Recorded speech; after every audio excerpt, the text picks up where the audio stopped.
Hello. Ito po muli ang inyong Kuya Ian from KXN Crafting and Printing Services dito sa 13 Martires, Cavite, Barangay Lapidario. Kamusta po kayo? Again, maraming pong salamat sa mga patuloy na nanonood, nag-like and share, nag-comment sa ating Facebook Reels and videos.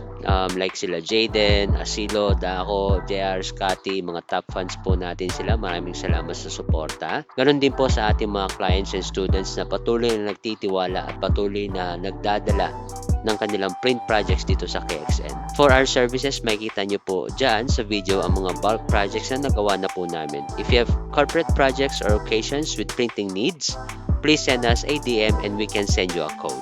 For our sharing today, ang project is soft binding. We have 2 pieces pero pira-pirason dumating to so mga 4 pieces of soft bind ang orders ni client. Around less than 50 pages to. Blue Morocco board ang cover and blue duct tape ang ginamit natin. So for this, I'm not sure kung ginagawa din po ng ilan, pero kasi ay pura mark, nagpiprint po ako sa cover na isang straight line na 1 cm ang pagitan from the edge.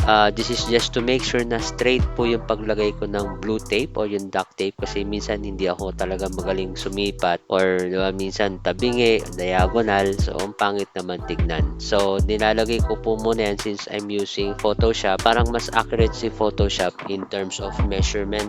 So, piniprintan ko po yan. Yan po nakikita nyo, merong guhit sa gilid. Just to make sure na straight po ang pagkakalapat ng tape. So, pagka-print ng cover, gusto kasi nila may print yung cover. Ilalagay na po natin. Ito try na natin i-bind. Sa pag-bind, just make sure na gagamit po kayo ng clip.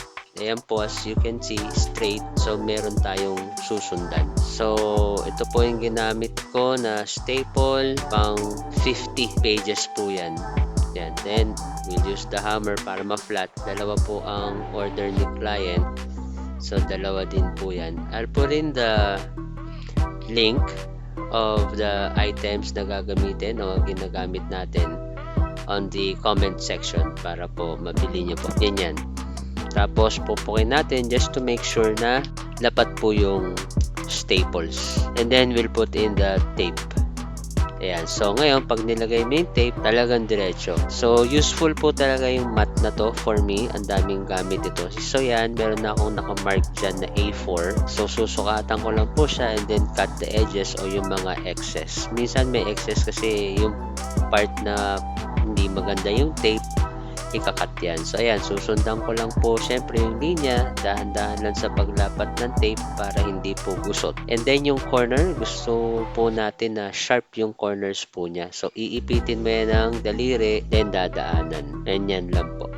It will take time, naka-fast forward po kasi so it will take time. So ayan, maganda po ang output pag may printed na line. Mas sure ako na hindi siya magiging diagonal. So yan po ang output. For your orders, please send us a DM in the neighborhood, sa kalapit na barangay. Pag may mga soft bind orders po kayo, please send us a DM. For other orders like prints, laminate, send us a DM. For corporate orders, send us a DM and we'll see how we can cater your orders. Once again, this is your Kuya Ian from KXN Crafting and Printing Services. Thank you and God bless everyone.